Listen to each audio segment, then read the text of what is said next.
हाँ जी, नमस्कार। राधे राधे, जय श्री कृष्णा। कैसे हैं सब लोग? बढ़िया, मजे में, आनंद में। चलिए, ईश्वर आप सबको हमेशा आनंद में रखे, खूब मजे में रखे, खूब स्वाध्याय करें, खूब अध्ययन करें और खूब मेहनत करें। दोस्तों, हम लोग बात कर रहे थे मुगलकालीन अर्थव्यवस्था की, और इसी के अंतर्गत हमने कुछ विशेष उपहार जो दिए जाते थे राजाओं को, उन उपहारों के बारे में हम लोगों ने चर्चा की। आज की क्लास में विशेष रूप से हम लोग कुछ और बातें करने वाले हैं मुगलकालीन अर्थव्यवस्था से संबंधित, जहां हम बात करेंगे मुगलकालीन कई जो भूमि होती थी उस अन्य भूमि के प्रकार, और साथ ही साथ गांवों के प्रकार की भी हम लोग बात करेंगे। देखिएगा,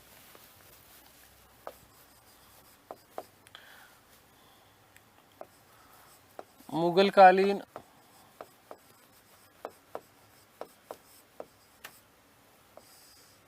गांव व भूमि के अन्य प्रकार।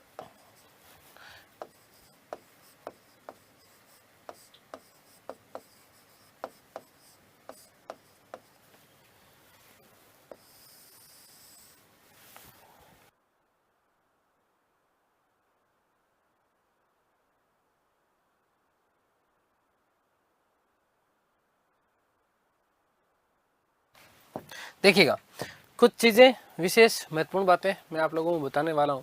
देखिएगा, ध्यान से सुनिएगा कि मोरलैंड महोदय ने एक बात कही कि यदि हम मध्यकालीन भारत की बात करते हैं, विशेष रूप से मुगलकालीन भारत की यदि हम बात करते हैं, तो वो कहते हैं कि उस समय भारत में लगभग 10 करोड़ गांव हुआ करते थे। कितने? 10 करोड़ गांव हुआ करते थे। अब ये इसमें कितना सच्चाई है, कितना क्या है, इसके बारे में तो ज़्यादा हम लोग बात नहीं कर सकते, लेकिन हाँ, उन्होंने ये कथन जरूर कहा है कि मध्यकालीन भारत में उस समय जो है 10 करोड़ गांव हुआ करते थे। कैसे संभव है उस समय? खैर, उन्होंने कहा है तो इस कथन को केवल और केवल ध्यान रखना। इस तरीके का हालांकि प्रश्न आपसे पूछा नहीं जाता।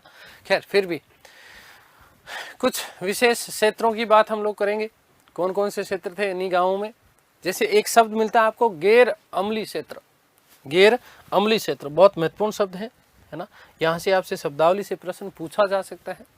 गैर अम्लीय क्षेत्र का मतलब क्या था भाई? ऐसा क्षेत्र जो मुगल राजस्व व्यवस्था के अंतर्गत नहीं आता था। मुगल राजस्व व्यवस्था का मतलब, आईने देशाला की बात हमने की, टोडरमल व्यवस्था जिसे हम कहते थे, बंदोबस्त अर्जी जिसे कहते थे, एक तो उसके अधीन नहीं आते, और दूसरी जो अन्य राजस्व व्यवस्थाएं थी, इन राजस्व व्यवस्थाओं के अधीन आते ही नहीं थे ये क्षेत्र, है ना, अलग क्षेत्र थे। इसीलिए गैर, अलग को क्या बोलेंगे हम लोग? गैर है, ठीक है ना। तो गैर अम्लीय क्षेत्र, गैर अम्लीय क्षेत्र का मतलब ये था कि मुगल राजस्व व्यवस्था के अंतर्गत ऐसे क्षेत्र जो मुगल राजस्व व्यवस्था के अंतर्गत नहीं आते थे, पहली बात। और दूसरी बात, तो फिर वहां से क्या कर मिलता था किसी प्रकार का? बिल्कुल मिलता था। वहां से जो कर होता था वो वहां के जो स्थानीय राजा हुआ करते थे, जो मुगलों के अधीन होते थे, या फिर जो है अपनी स्वेच्छा से अपने वहां पर प्रशासन संचालित करते थे, लेकिन फिर भी वो मुगलों को प्रसन्न रखने के लिए बादशाह को नजराना प्रस्तुत करते थे। बादशाह को क्या प्रस्तुत करते थे? नजराना प्रस्तुत करते थे। वो क्या कहलाता था? आपका गैर अम्लीय क्षेत्र कहलाता था। तो देखिएगा, गैर अम्लीय क्षेत्र,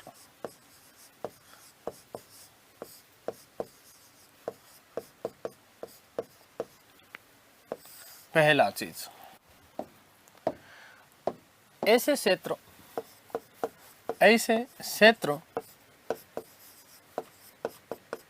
जो मुगल राजस्व व्यवस्था के, मुगल राजस्व व्यवस्था के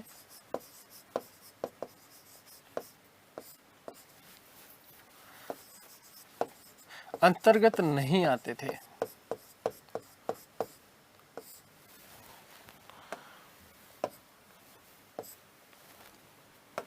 अंतर्गत नहीं आते थे।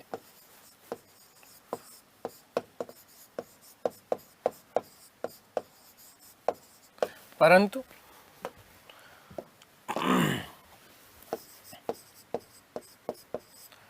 वहां के राजा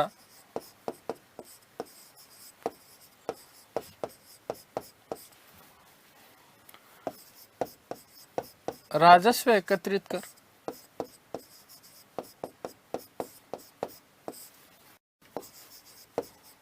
बादशाह को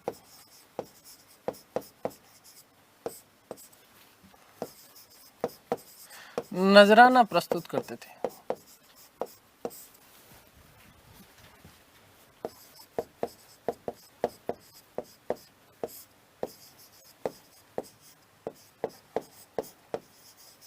ठीक है, मुगल राजस्व व्यवस्था के अंतर्गत नहीं थे, लेकिन फिर भी वो जो वहां के जो राजा थे, वो राजा बादशाह को नजराना प्रस्तुत करते थे, राजस्व एकत्रित करते थे वहां से, और उसका कुछ भाग जो है बादशाह को राजी रखने के लिए, ताकि उनकी कृपा दृष्टि उनके ऊपर बनी रहे, इसलिए वो क्या करते थे, राजस्व वहां कुछ उसका कुछ भाग जो है बादशाह को नजराने के रूप में दे देते थे। हमने नजराने की बात की थी आपको। एक शब्द आता है नॉन कर व बंथ। शब्द क्या आता है, नॉन कर व बंथ। देखो शब्दों के माध्यम से यदि आप इनको याद कर लेंगे तो बहुत अच्छा रहेगा आप लोगों के लिए। ठीक है, शब्द क्या आता है, नॉन कर व बंथ। नॉन कर व बंथ, क्या है ये नॉन कर व बंथ? इन शब्दों को ध्यान से देखो और इनको जोड़ने का प्रयास करो। कैसे जोड़ोगे आप? नॉन कर, जहां नॉन कर कोई भी किसी भी प्रकार का कर नहीं लो, और बंथ बांध दिया जिसे, आगे बात समझ में। तो नॉन कर वे बंथ का मतलब क्या था? ऐसी भूमि जो कर मुक्त भूमि होती थी। मुगल काल के दौरान कर मुक्त भूमि क्या कहलाती थी? नॉन कर। देखो इसी में इसका आंसर छुपा है, बंथ। और बांध दिया, किसके माध्यम से बांध दिया? जमींदारों के माध्यम से। ऐसी भूमि जहां से किसी भी प्रकार का कर नहीं प्राप्त होता था, कर नहीं लिया जाता था। आगे बात समझ में। और जो है ये इस प्रकार की जो भूमि होती थी वो जमींदारों को प्रदान की जाती थी। किसको प्रदान की जाती थी? जमींदारों को प्रदान की जाती थी। तो याद रखेंगे, क्या याद रखेंगे बेटा जी? याद रखना कि कर मुक्त भूमि जहां से राजस्व नहीं लिया जाता था, कर मुक्त भूमि, कर मुक्त भूमि जो जमींदारों को प्रदान की जाती थी, जमींदारों को प्रदान की जाती थी।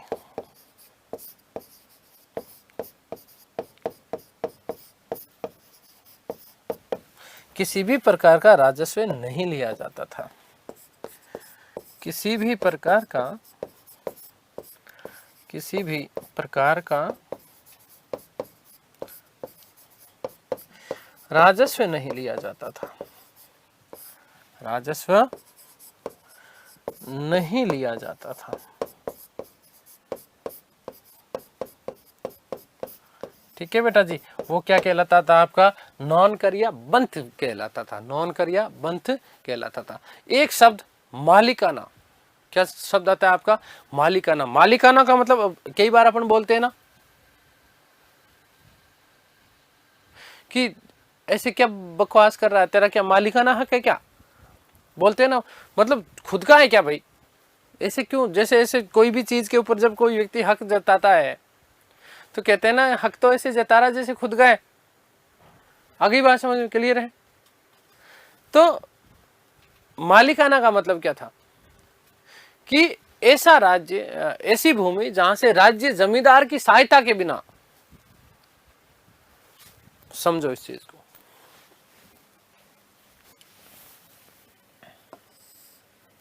राज्य है, कोई भी क्षेत्र है, कोई भी क्षेत्र है, ध्यान से सुनना, इसको समझना। ये केंद्र है, ये क्या आपका केंद्र है। क्योंकि मैंने आपको बताया कि मोरलैंड साहब कहते हैं कि संपूर्ण जो भूमि थी, उस संपूर्ण भूमि का जो स्वामी जो था वो बादशाह होता था वस्तुतः, और यहां पर फिर क्या है? जमींदार नियुक्त किए जाते थे। क्या चीज? जमींदार। आ गई बात समझ में? राजस्व वसूल करने का कार्य विशेष रूप से अमलदार की हमने बात की, दीवाने कुल की हमने बात की। आ गई बात समझ में? तो जब ये लोग आते थे तो यहां से केंद्र से आने के बाद में इस जमींदार के पास में आते थे, जमींदार के माध्यम से फिर उसके राज्य के जो जो भूमि है, उस भूमि से वहां से वो क्या करते थे बेटा जी? राजस्व वसूल करते थे। पहली चीज। दूसरी चीज, यदि यही व्यक्ति सीधा सीधा आ जाए, यही व्यक्ति सीधा सीधा आ जाए और सीधा सीधा आने के बाद में बिना जमींदार की सहायता से, इसकी जमींदार की सहायता ही नहीं ले, समझना इस चीज को, सहायता नहीं ले जमींदार की, और यहां से सीधे सीधे यहां से वो क्या वसूल कर ले, कर वसूल कर ले।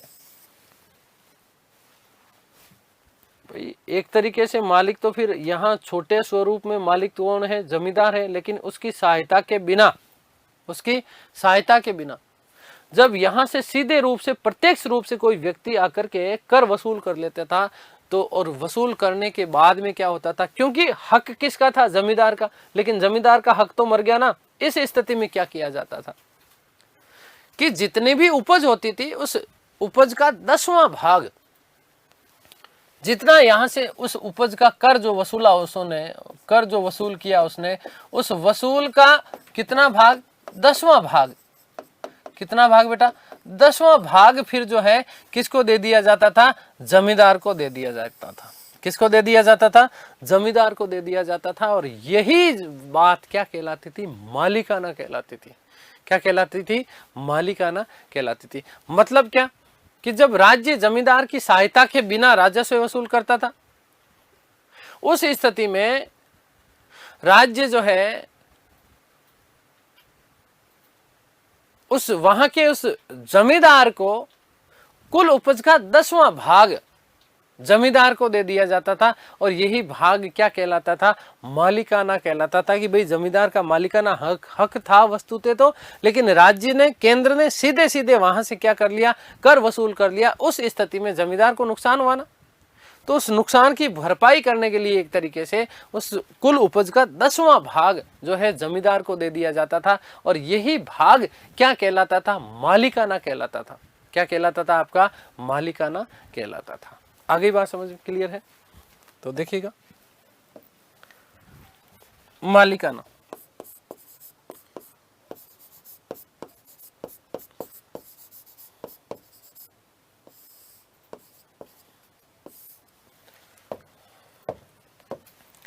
जब राज्य जमींदार की सहायता के बिना, जमींदार की सहायता के बिना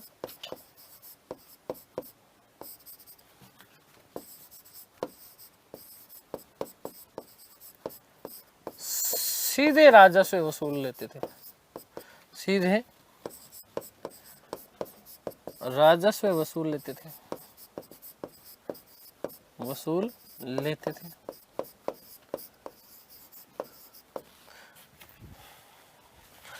तथा कुल उपज का 10वां भाग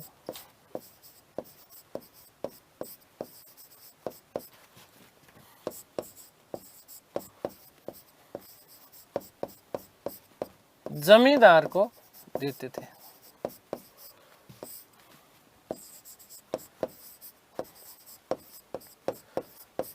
यही चीज क्या कहलाती थी, आपका मालिकाना कहलाता था। क्या कहलाता था बेटा जी, मालिकाना कहलाता था। अगली बात समझने के लिए हमने 3 चीजें बात करी। एक तो हमने गैर अमली क्षेत्र की बात करी, ठीक है, नॉन कर्वे बंद की बात करी, और एक हमने बात करी मालिकाना की। किसकी बात करी, मालिकाना की। यहाँ तक किसी भी तरीके का कोई भी संशय आपके मन में नहीं होना चाहिए। आगे हम लोग बात कर रहे हैं विशेष रूप से गांवों के कुछ प्रकार।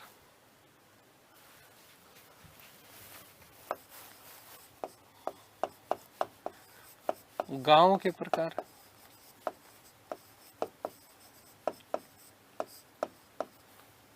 कौन कौन से गांव थे, तो देखो सबसे पहले नंबर 1 गांव के प्रकार में नंबर 1 पहला जो है गांव कहलाता था असली गांव। असली, वास्तव में ओरिजिनल गांव है भैया। क्या है, ओरिजिनल गांव है। और असली कौन सी चीज होती है, जो बहुत लंबे पुराने समय से चली आ रही हो और अपना उसने पूर्ण स्वरूप ग्रहण कर लिया हो। तो पूर्ण रूपेण बसा हुआ सबसे प्राचीन जो गांव होता था, सबसे पुराना और पूर्ण रूप से बसा हुआ जो गांव होता था, वो क्या कहलाता था, असली गांव कहलाता था। क्या कहलाता था, असली ग्राम कहलाता था। देखो असली मतलब क्या है, ओरिजिनल है। ओरिजिनल तो भैया जो चीज पुरानी होगी वही तो ओरिजिनल होगी। आ गई बात समझ में? वो आपका क्या कहलाता था? असली ग्राम कहलाता था। एक होता था दाखिली ग्राम, दाखिला लिया है, अभी अभी दाखिला लिया मतलब प्रवेश किया है, तो नए तौर पर विकसित जो ग्राम होता था, नया नया जो बसा हुआ गांव होता था, वो क्या कहलाता था? आपका दाखिली ग्राम। एक आपका आता था एम्मा ग्राम। एम्मा ग्राम का मतलब क्या?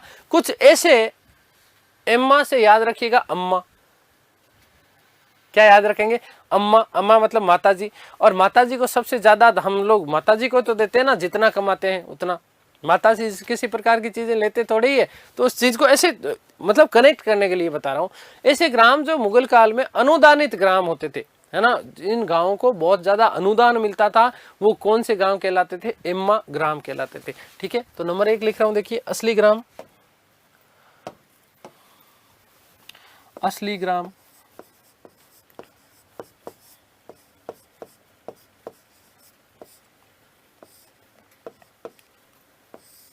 सबसे प्राचीन, सबसे प्राचीन, सबसे प्राचीन वे पूर्ण रूप से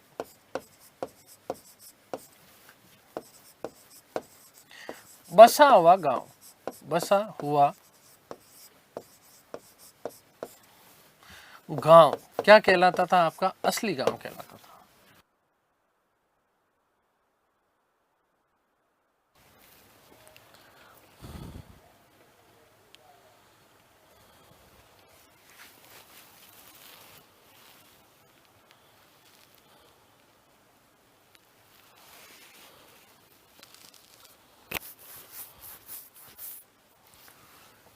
नंबर 2, नंबर 2, दाखिली ग्राम। दाखिली ग्राम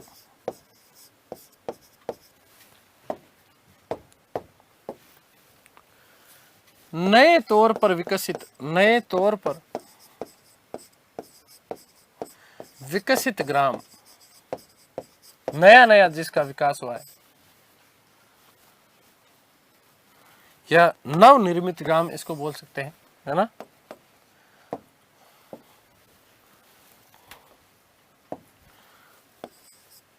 नव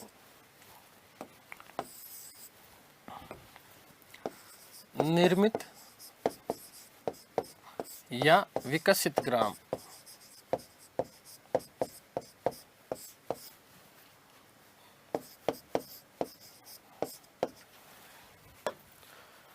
एक होता था आपका अम्मा ग्राम, अम्मा ग्राम। ऐसे ग्राम, ऐसे गांव जिन्हें राज्य की तरफ से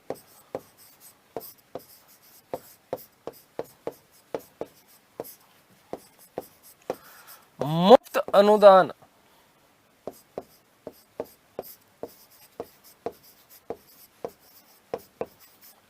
दिए जाते थे।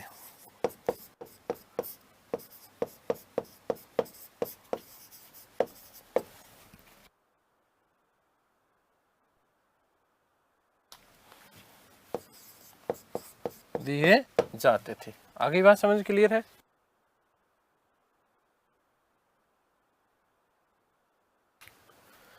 आगे बात समझ में क्लियर है? नेक्स्ट नंबर 4 पे आपने एक नाम सुना होगा, रेती ग्राम। कौन सा? रेती ग्राम। क्या होता है रेती ग्राम? रेती गांव या रेती ग्राम। रेती ग्राम का मतलब यह था कि जमींदार के तालुके, तालुके का मतलब होता है क्षेत्र। भाई ये कोई ये गांव है, छोटा सा गांव है, और इसके पास में बड़ा गांव है जहां का प्रशासन जमींदार संभाल रहा है। जहां का प्रशासन कौन संभाल रहा है? जमींदार। ये बड़ा गांव है, लेकिन इसके पास में समीप ही जो है छोटे छोटे कुछ गांव ऐसे होते थे, ठीक है ना, जो कि जमींदार के तालुके से, इस जमींदार के क्षेत्र से बाहर थे। लेकिन फिर भी पेशकश देते थे, नजराना प्रस्तुत करते थे। वो क्षेत्र क्या कहलाते थे? रेती ग्राम। ठीक है ना, क्या कहलाते थे बेटा जी? रेती ग्राम। आगे बात समझ में? रेती ग्राम का मतलब समझ गया कि भाई जमींदार के क्षेत्र से बाहर के गांव, लेकिन ऐसे गांव होते थे जो कि पेशकश देते थे, छोटे छोटे ग्राम। बड़े क्षेत्र का जो क्षेत्र होता था, क्षेत्र को होता था वो जमींदार, और उसके अधीन छोटे छोटे ऐसे गांव जो हालांकि उसके क्षेत्र से बाहर होते थे, उसकी सीमा से बाहर होते थे, लेकिन फिर भी वो क्या देते थे? पेशकश देते थे। क्या कहलाता था? रेती ग्राम कहलाता था। ठीक है। एक जमींदारी ग्राम। जमींदारी ग्राम का मतलब जमींदार के द्वारा नियंत्रित गांव। और इन जमींदारों को क्या कहा जाता था? ऐसे गांव जिनका जो है संचालन जमींदार करते थे, या इन जमींदारों के लिए शब्द मिलता है देशमुख, शब्द मिलता है पाटिल, और शब्द मिलता है नायक। इनके द्वारा संचालित जो ग्राम होते थे वो क्या कहलाते थे? आपके जमींदारी ग्राम कहलाते थे। एक शब्द आपका आगे आएगा जागीरदारी। कौन सा ग्राम? जागीरदारी ग्राम। तो जागीरदारी जो थी वो वस्तुतः मनसबदारों को दी जाती थी। भाई मनसबदारों को जागीर के रूप में दी जाने वाली भूमि या गांव क्या कहलाता था? जागीरदारी ग्राम कहलाता था। ये विशेष महत्वपूर्ण बात आपकी बन जाती है। देखिएगा, रेती गांव,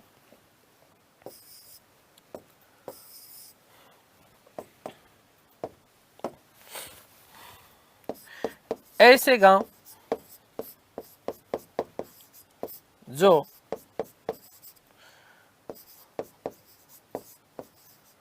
जमींदारों के क्षेत्र से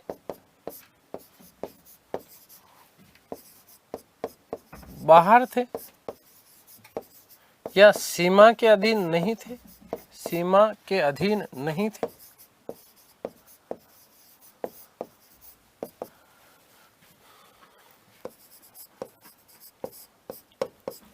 परंतु फिर भी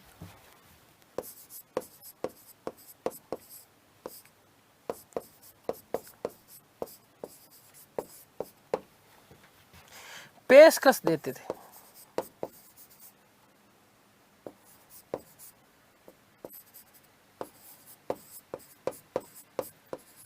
क्या कहलाते थे? आपके रेती ग्राम कहलाते थे।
चलिए नेक्स्ट, जमींदारी ग्राम।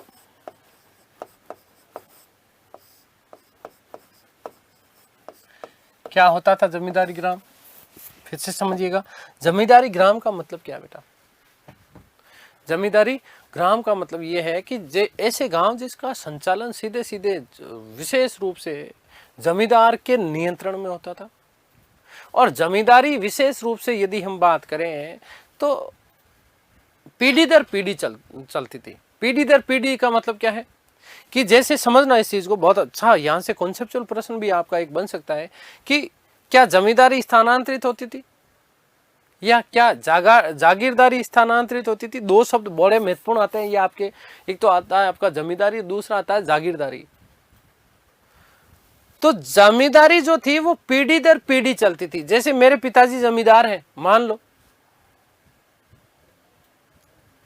तो उनकी मृत्यु के बाद में उसका जो बड़ा पुत्र होता था, पिता की मृत्यु के बाद में जो बड़ा पुत्र है वो उसका जमींदार बन जाता था। तो पीढ़ी दर पीढ़ी चलती थी। आगे बात समझ में क्लियर है। वहीं यदि हम जागीरदार की बात करें तो जागीरदार वस्तुतः मनसबदार के रूप, मनसबदारों को दी जाती थी वेतन के बदले, वेतन के बदले दे दी जाती थी क्या, जागीरदारी। किसी एक भूमि का टुकड़ा या कोई एक गांव दे देते थे, वही आपका चीज क्या कहलाती थी बेटा, जागीरदारी कहलाती थी। एक व्यक्ति के पास में, एक मनसबदार के पास में जो जागीरदारी है वो वस्तुतः 4 वर्ष के लिए रहती थी। कितने वर्ष के लिए, 4 वर्ष के लिए रहती थी। इसका मतलब सीधा सीधा समझ रहे हैं क्या आप, इसका सीधा सीधा मतलब यह है कि जागीरदारी जो थी वो स्थानांतरित थी और वहीं जमींदारी जो थी वो स्थायी होती थी, वंशानुगत चलती थी पीढ़ी दर पीढ़ी। अब जागीरदारी स्थानांतरित इसलिए की अकबर ने, क्योंकि यदि जागीरदार को वंशानुगत बना दिया तो वो जागीरदार क्या करेंगे, जो मनसबदार है वस्तुतः, वो कहीं ना कहीं फिर उस भूमि के ऊपर अपना स्वामित्व जो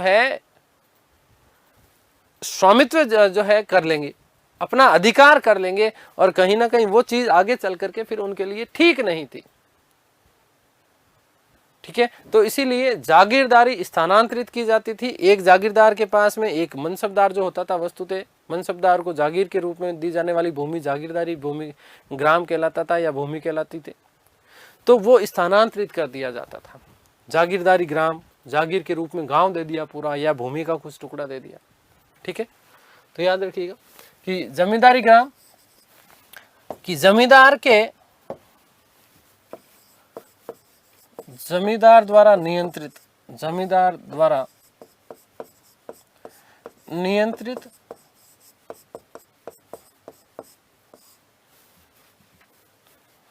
ग्राम। ठीक है, अगली बात कि जमींदारों को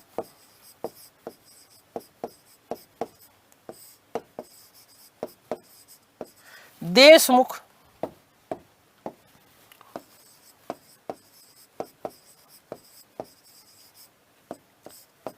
पाटिल वे नायक भी कहा जाता था।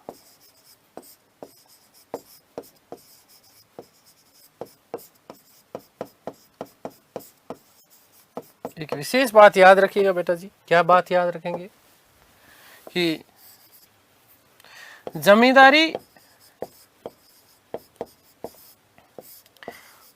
वंशानुगत होती थी।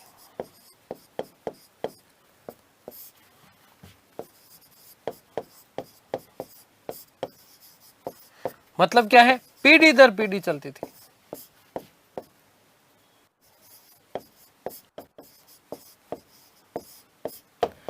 वहीं हम बात करते हैं जागीरदारी की।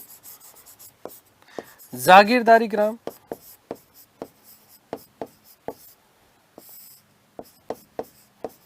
जागीरदारी ग्राम क्या है बेटा, तो याद रखिएगा कि मनसबदारों को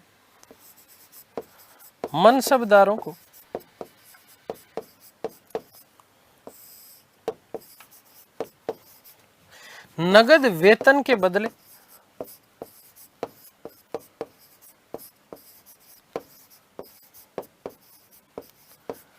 दी जाने वाली भूमि या ग्राम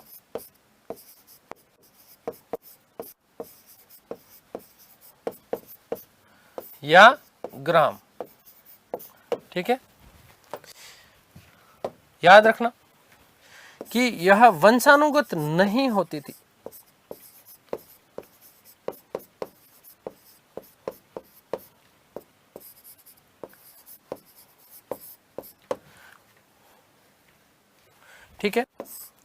एक जागीरदार के पास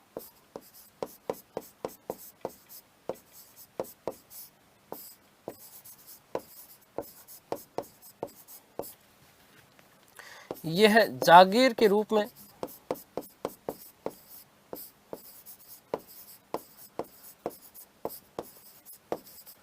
4 वर्ष तक 4 वर्ष तक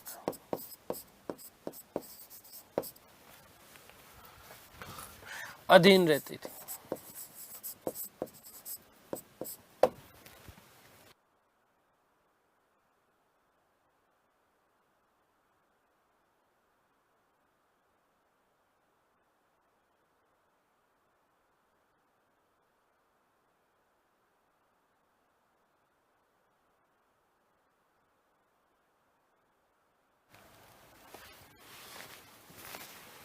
एक विशेष नोट याद रखना, नोट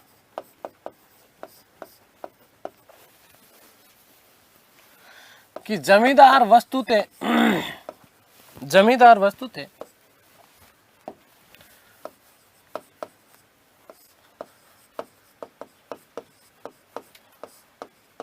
अधीनस्थ राजा हुआ करते थे।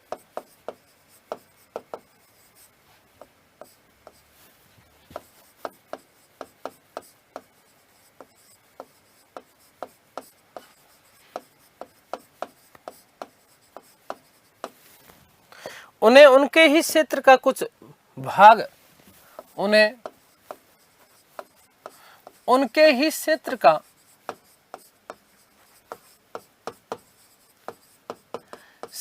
कुछ भाग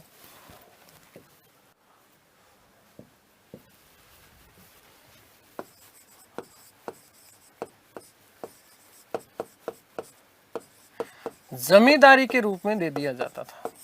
जमींदारी के रूप में दे दिया जाता था।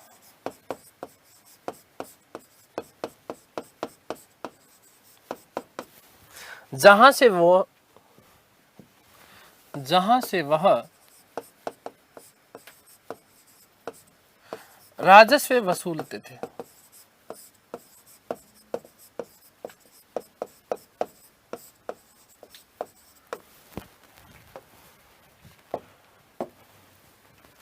इसे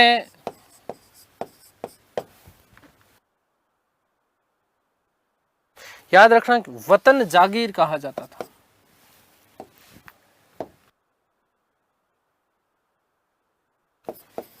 वतन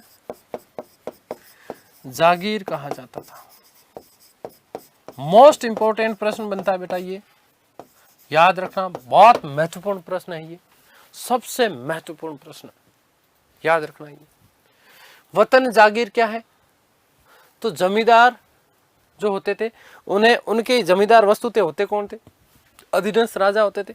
उनके कुछ क्षेत्र का भाग उनको जमींदारी के रूप में दे दिया जाता था और वहां से वो राजस्व वसूल करते थे। इस प्रकार की जमींदारी को क्या कहा जाता था? वतन जागीर कहा जाता था। क्या कहा जाता था? वतन जागीर कहा जाता था। और इस पे वंशानुगत अधिकार होता था। याद रखना कि इस पर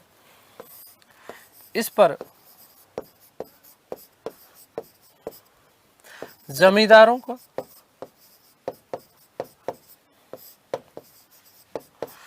वंशानुगत अधिकार होता था।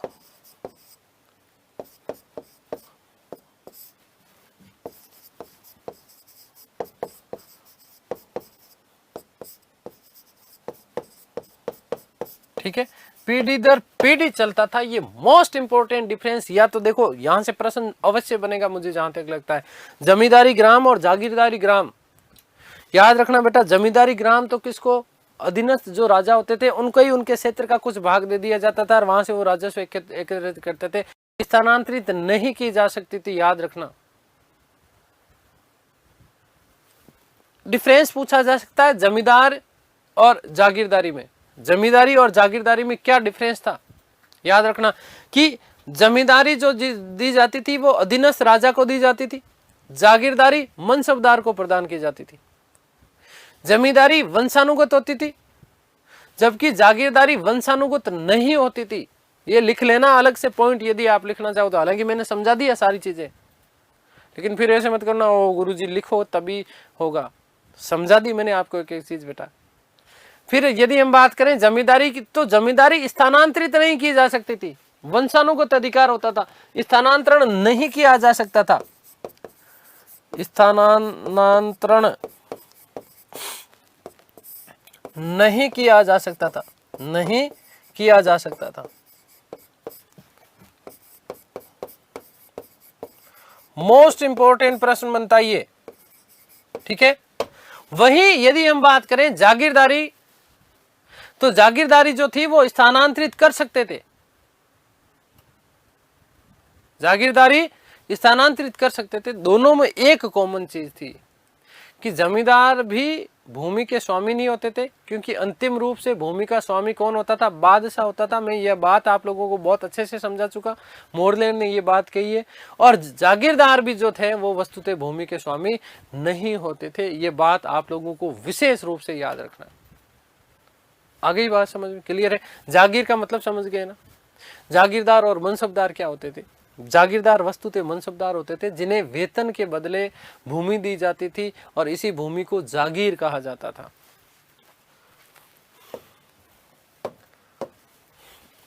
इसी भूमि को क्या कहा जाता था, याद रखना, जागीर कहा जाता था, ठीक है, जागीर।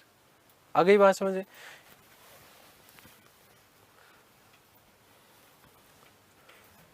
यहीं पे लिख देता हूं कि इसे जागीर कहा जाता था।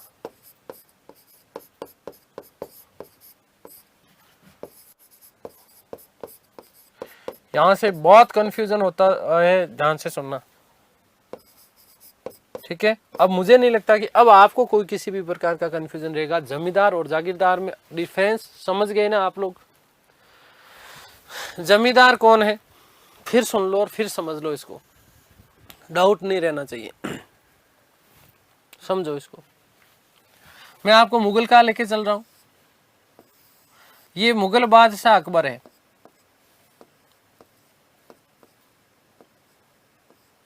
समझना इस चीज को बेटा। ये मुगल बादशाह अकबर है, आप अकबर के अधीन मनसबदार है, अकबर के अधीन आप क्या है, मनसबदार है,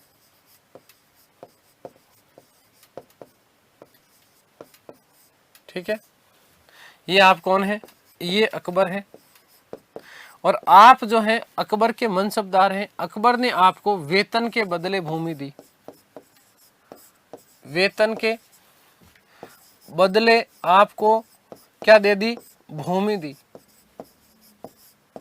ये आपकी क्या कहलाई, ये आपकी जागीर कहलाई बेटा, ये आपकी क्या कहलाई, जागीर कहलाई। समझना इस चीज को, देखो, क्योंकि यहां से प्रश्न आता है और ये चीजें समझ में आती नहीं लोगों को। अकबर ने अपने मनसबदारों को वेतन के बदले जो भूमि दी वो जागीर कहलाती थी, लेकिन याद रखना ये मनसबदार इस जागीर का स्वामी नहीं होता था। जागीर या भूमि का स्वामी नहीं था,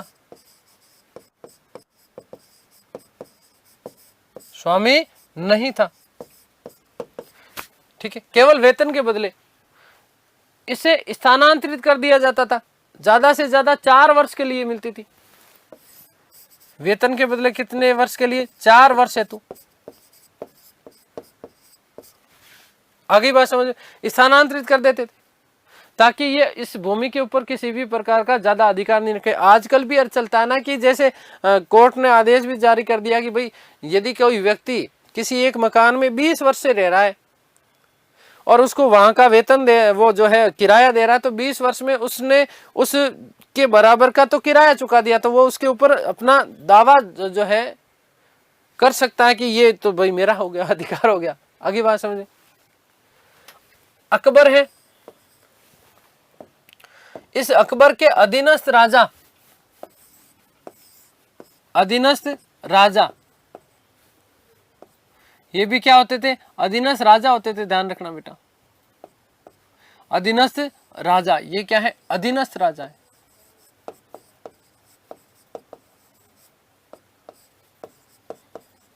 और यही अधीनस्थ राजाओं को जब भूमि दी जाती थी उनके क्षेत्र की, राजा के ही क्षेत्र की भूमि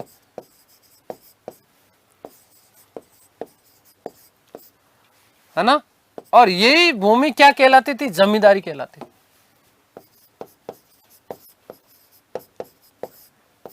ये क्या होती थी बेटा? वंशानुगत होती थी। एक पीढ़ी से दूसरी पीढ़ी ये चलती थी। आगे ना बात समझ में। लेकिन याद रखना, ये भूस्वामी, जमींदार भूस्वामी नहीं था। जमींदार भूस्वामी नहीं था, क्योंकि अंतिम रूप से भूमि का जो स्वामी है वो कौन है? बादशाह है। भूमि का अंतिम स्वामी, भूमि का अंतिम जो स्वामी है, वो अंतिम स्वामी तो कौन है बेटा?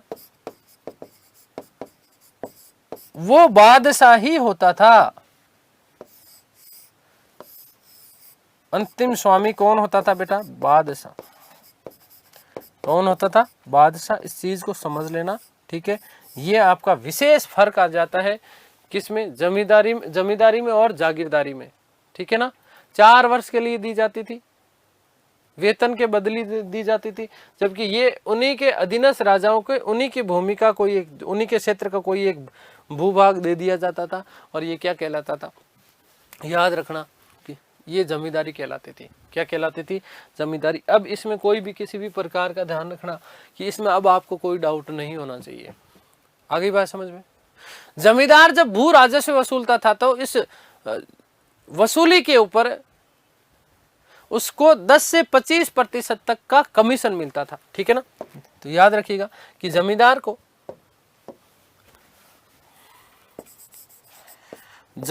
को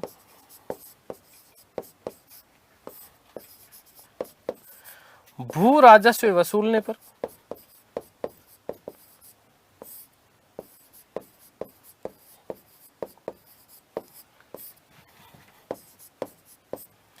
उसे उस राजस्व का कितना बेटा? 20 से 25% तक, है ना। 25% तक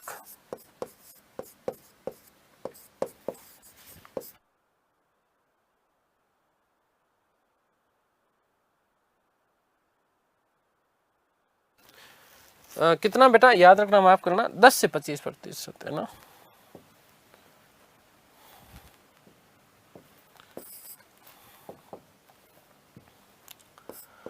दस से 25% तक कमीशन दिया जाता था।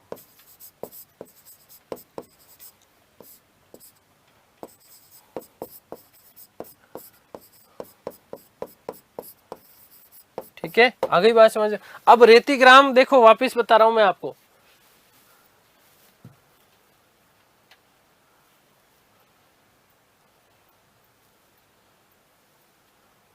मालिकाना समझना इसको, वापिस को। रेती ग्राम नहीं, मालिकाना। मालिकाना में क्या मिलता था? 10वां भाग मिलता था। सीधे सीधे राज्य खुद वसूल लेता था। ये इसीलिए किया जाता था वस्तुतः, है ना, ताकि, क्योंकि जमींदार यदि खुद वसूलेगा तो जमींदार को तो बेटा कितना? 10 से 25% तक दिया जाता था। जमींदार को कितना दिया जा रहा है? 10 से 25% तक का दिया जा रहा है। तो इस स्थिति में वो खुद का राजस्व बचा लेते थे। भाई जमींदार खुद वसूल नहीं करके उसकी जगह सीधे सीधे राज्य वसूल कर लेता था। उसकी जगह सीधे सीधे राज्य खुद वसूल कर लेता था। तो ये बात आप लोग ध्यान रखिएगा। चलिए आगे बात करते हैं हम लोग। एक शब्द मिलता है आपको, मदद ए मास।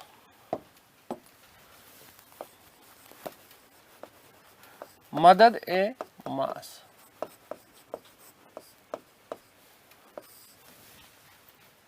क्या होता था? मतलब ऐसी मदद दी जाती थी, है ना।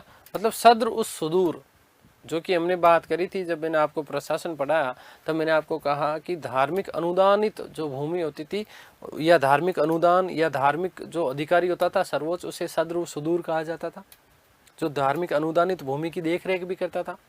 ठीक है, तो सद्र उस सुदूर द्वारा धार्मिक अनुदान में दी गई भूमि क्या कहलाती थी? मदद ए मास कहलाती थी। और इसी भूमि को मिल्क और सयूरगल भूमि भी कहा जाता था। ये याद रखना। किसको दी जाती थी वस्तुतः ये? भाई धार्मिक व्यक्ति कोई है, कोई बड़े गुरुजी हैं हमारे महेंद्र जी जैसे, है ना, तो बड़े गुरुजी है जो धार्मिक व्यक्ति है उसको दी जाती थी। कोई विद्वान है आप लोगों की तरह, कोई मूर्ख है मेरी तरह, मूर्खों को नहीं दी जाती थी। याद रखना, विद्वानों को दी जाती थी। मूर्ख को यदि भूमि दे दी जाए तो मामला खराब नहीं हो जाएगा क्या? तो जैसे विद्वान है, कोई धार्मिक व्यक्ति है, अनाथ है, जिसके आगे पीछे कोई नहीं है, तो वो क्या करेगा बेचारा? तो उसको भी जो है ये मदद ए मास दी जाती थी। अपाहिज है, कोई विधवा है, गरीब है बहुत ज्यादा, उन लोगों को ये भूमि का कुछ एक भाग दे दिया जाता था, टुकड़ा दे दिया जाता था, और इसी टुकड़े को मदद ए मास कहा जाता। क्या कहा जाता था? मदद ए मास। एक शब्द मिलता वक्फ। धार्मिक जो संस्थाएं होती थी, इन धार्मिक संस्थाओं को जो मुफ्त में भूमि दी जाती थी, कर मुक्त भूमि होती थी, ये क्या कहलाती थी? आपकी वक्फ कहलाती थी। मैं आपसे फिर कह रहा हूं, हम उस टॉपिक को पढ़ रहे हैं जो शायद सबसे डिफिकल्ट माना जाता है और जहां से प्रश्न आता ही आता है, क्योंकि यहां पर कंफ्यूजन होता है। विशेष रूप से जमींदारी और जागीरदारी आपसे पूछा ही जाता है। ठीक है, तो मैंने आपको एक एक चीज समझाने का प्रयास किया। ठीक है, ध्यान रखना बेटा। मदद ए मास का मतलब क्या था? सद्र उस सुदूर द्वारा धार्मिक अनुदान हेतु दी गई भूमि क्या कहलाती थी? मदद ए मास। और किन किन व्यक्तियों को दिया जाता था मैंने आपको बता दिया। इस भूमि को मिल्क, दूध मिल गया फालतू में, सयूरगल, है ना, सयूरगल और जो है मिल्क भूमि भी कहा जाता था। सद्र उस सुदूर द्वारा, सद्र उस सुदूर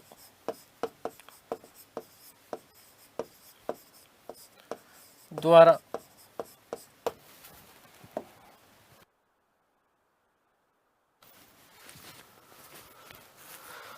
धार्मिक अनुदान हेतु, धार्मिक डोनेशन है ना, अनुदान का मतलब डोनेशन होता है। ठीक है, अनुदान हेतु दी गई भूमि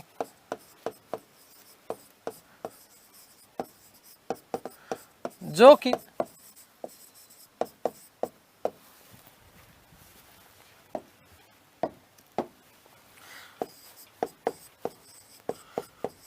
विद्वानों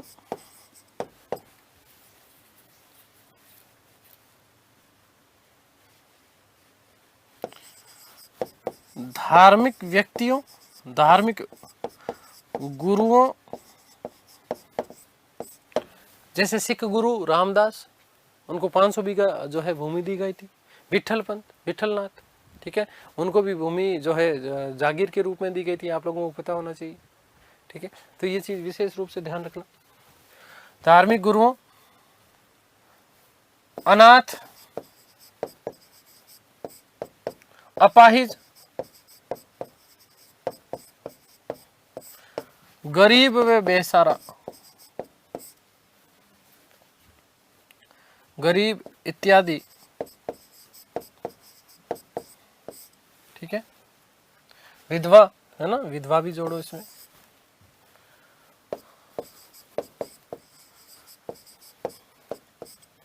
इत्यादि लोगों को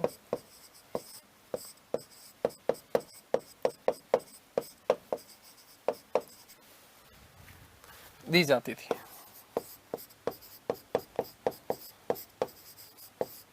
ठीक है बेटा, याद रखिएगा कि इसे मदद ए मास के अलावा क्या क्या कहा जाता था? इसे मिल्क भूमि,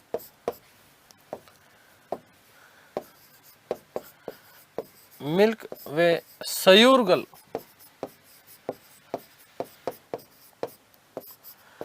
भूमि भी कहा जाता था।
एक नोट लगा रहा हूं, देखिएगा कि अकबर ने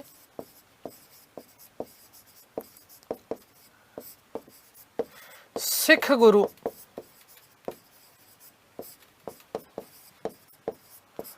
रामदास को 500 बीघा भूमि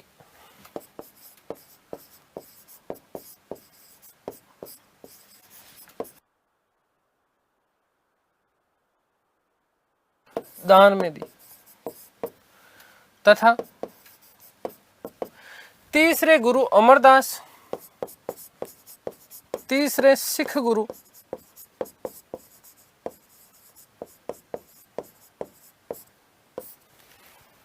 अमरदास की पुत्री, याद रखना बेटा,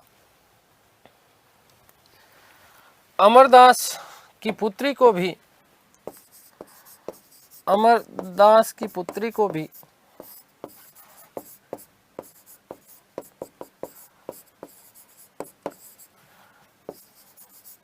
कई गांवों की जागीर प्रदान की। कई गांवों की, ये प्रश्न बहुत बार पूछ लिया गया, ध्यान रखना, जागीर प्रदान की मोस्ट इंपोर्टेंट प्रश्न बनता है।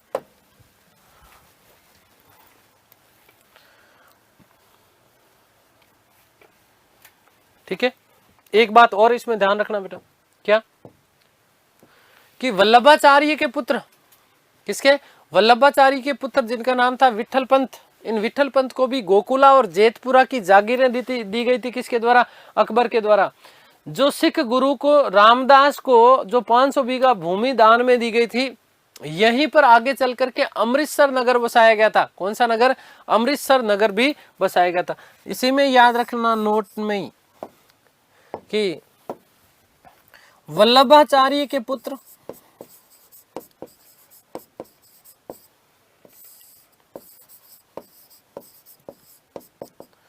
विठल पंत को या विठलनाथ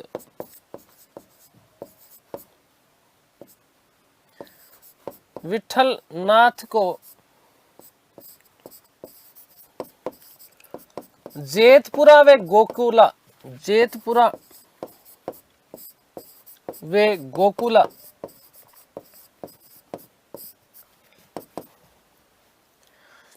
की जागीर प्रदान की। ये मोस्ट इंपोर्टेंट आपके प्रश्न बनते हैं, बहुत बार पूछ लिए गए हैं। ठीक है, आगे बात समझे। तो ये क्या कहलाता था? मदद ए मास कहलाता था। क्या कहलाता था? मदद ए मास कहलाता था। इस बात का विशेष रूप से ध्यान रखना। सिख गुरु रामदास को 500 बीघा भूमि दान में दी थी और यहीं पर आगे चल करके अमृतसर नगर बसाया गया था। ठीक है ना, प्राकृतिक तालाब वाली जो भूमि थी उसके आसपास के जो क्षेत्र था उसकी 500 बीघा भूमि दी गई थी। किसको दो? रामदास को। तीसरे जो सिख गुरु हुए अमरदास, इनकी पुत्री को भी कई गांवों की जागीरें दी गई थी। किसके द्वारा? अकबर के द्वारा। और साथ ही साथ याद रखना कि वल्लभाचार्य के जो पुत्र थे विठलनाथ, इनको जेतपुरा और गोकुला, ये मोस्ट इंपोर्टेंट प्रश्न पूछा जाता है, सबसे मोस्ट प्रश्न पूछा जाता है कि कहाँ की जागीर प्रदान की थी विठलनाथ को। तो याद रखना कि जेतपुरा और गोकुला की जो है जागीरें प्रदान की थी। किसने? अकबर ने। आगे हम बात करेंगे वक्फ भूमि। वक्फ भूमि का मतलब क्या है? धार्मिक संस्थाओं को दी जाने वाली जो मुफ्त अनुदानित भूमि होती थी, कर मुक्त जो भूमि होती थी, वो क्या कहलाती थी? वक्फ कहलाती थी। ठीक है, और इसी में एक शब्द और, वक्फ, केवल वक्फ आ जाए तो उसमें भूमि हटा करके क्या कर दोगे आप? धन, है ना, अनुदान के रूप में जो धन दिया जाता था वक्फ कहलाता था। ठीक है, एक जहांगीर के समय जहांगीर ने एक नई चीज प्रचलित करवाई थी, अलतमगा। क्या? अलतमगा जहांगीर द्वारा प्रारंभ किया गया था। ठीक है, और विशेष कृपा प्राप्त धार्मिक जो व्यक्ति होते थे उनको अलतमगा नामक एक जो है क्षेत्र दिया जाता था, जिसे अलतमगा कहा जाता था। एक जो सबसे आगे और महत्वपूर्ण प्रश्न बनता है, आपका प्रश्न बनता है खालसा भूमि से। क्या, कहाँ से प्रश्न बनता है बेटा? खालसा भूमि, सरकारी भूमि जिसका राजस्व सीधे सीधे शाही खजाने में जाता था, क्या कहलाता था आपका? शाही भूमि जो है खालसा भूमि कहलाती थी, या इसी को शाही भूमि कहते थे। आगे बात समझ में क्लियर है? खालसा भूमि कितनी होती थी, यहाँ से प्रश्न कई बार पूछा जा चुका है।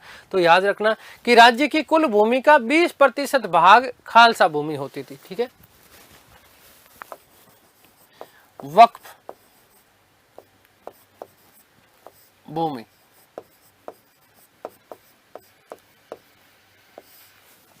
तो धार्मिक संस्थाओं हेतु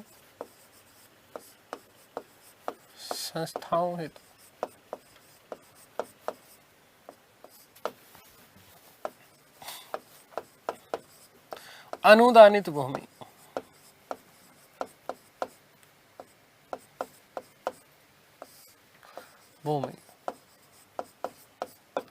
ठीक है, एक याद रखिएगा, अलतमगा।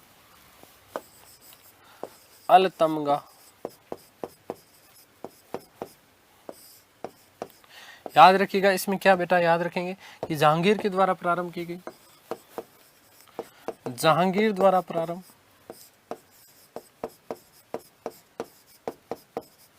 ठीक है, किसके द्वारा? जहांगीर द्वारा प्रारंभ। और दूसरी बात इसमें क्या ध्यान रखना आपको कि यह विशेष कृपा प्राप्त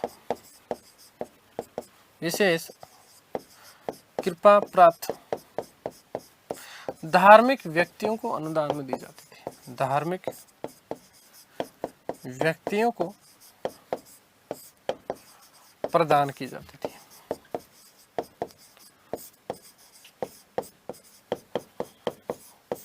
ठीक है, अगला जो आपका महत्वपूर्ण प्रश्न बनता है वो बनता है खालसा भूमि से।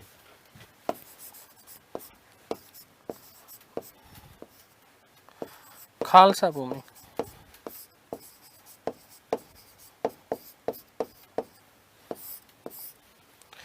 तो याद रखना खालसा भूमि से आपका प्रश्न बनता ही बनता है। सरकारी भूमि, मुगल काल में सरकारी भूमि को क्या कहा जाता था? ध्यान रखना, खालसा भूमि कहा जाता था, जिसका राजस्व सीधे सीधे शाही खजाने में दिया जाता था। सरकारी भूमि जिसका राजस्व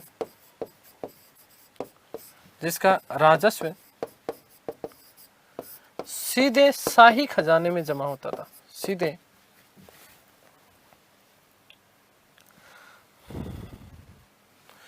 शाही खजाने में जमा होता था।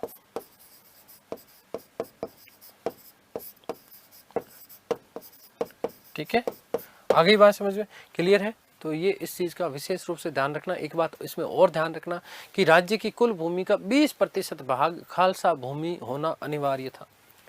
राज्य की कुल भूमि का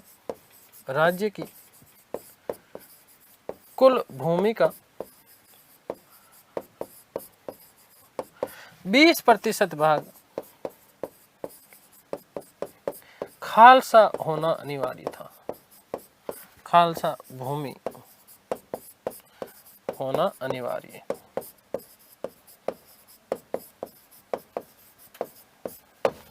ठीक है, तो अब इसमें और ध्यान रखना, किसके शासनकाल में सर्वाधिक खालसा भूमि? अकबर के शासनकाल में खालसा भूमि सर्वाधिक थी, ध्यान रखना। ठीक है, और सबसे कम किसके काल में? जहांगीर के काल में, आय भी सबसे कम थी। ठीक है, तो अकबर के काल में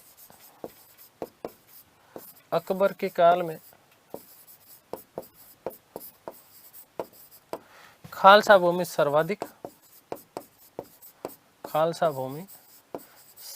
थी,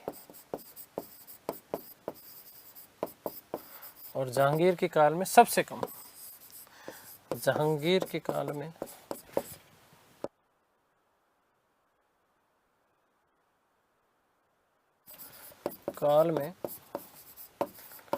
सबसे कम।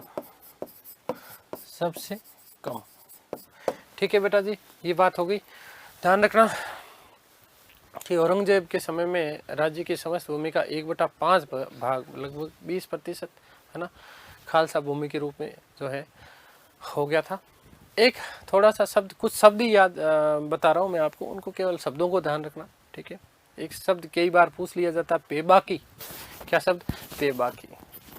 तो नई जो जागीर प्रदान करने के लिए जो सुरक्षित भूमि होती थी वो पेबाकी कहलाती थी। किसी व्यक्ति को नई जागीर देनी है, ठीक है ना, या फिर एक जागीरदार से दूसरे जागीरदार को देने के मध्य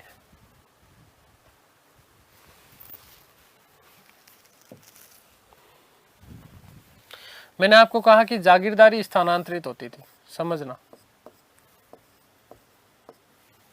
एक भूमि का टुकड़ा था, इस भूमि के टुकड़े पर इस अमुक व्यक्ति का अधिकार था, ये भूमि का टुकड़ा इसके लिए जागीर कहलाती थी। क्या कहलाता था? जागीर। इस जागीरदारी के लिए मैंने आपको कहा कि एक व्यक्ति को 4 वर्ष के लिए जागीरदारी प्रदान की जाती थी एक ही भूमि में। अब इस भूमि को चूंकि स्थानांतरित थी, इसलिए ये जो भाग है, ये यही भूमि का टुकड़ा अब किसी दूसरे अन्य जागीरदार को दिया जाएगा। तो इससे लेने के बाद में कुछ समय तक उसका अलॉटमेंट नहीं होता था। जो ये बीच का जो अंतराल होता था ना, यही अंतराल आपका क्या कहलाता था? पेबाकी कहलाता था। मतलब जागीर प्रदान करने के लिए जो सुरक्षित रख लेते थे भूमि, एक जगह से जागीर लेकर के भाई अभी इस जागीर को किसी दूसरे को दे देंगे क्योंकि इसने 4 साल तक इसको जागीर के रूप में काम में ले लिया है। तो यही जो चीज है वो क्या कहलाती थी? पेबाकी कहलाती थी। मोस्ट इंपोर्टेंट प्रश्न बनता है, ध्यान रखना इसका, पेबाकी।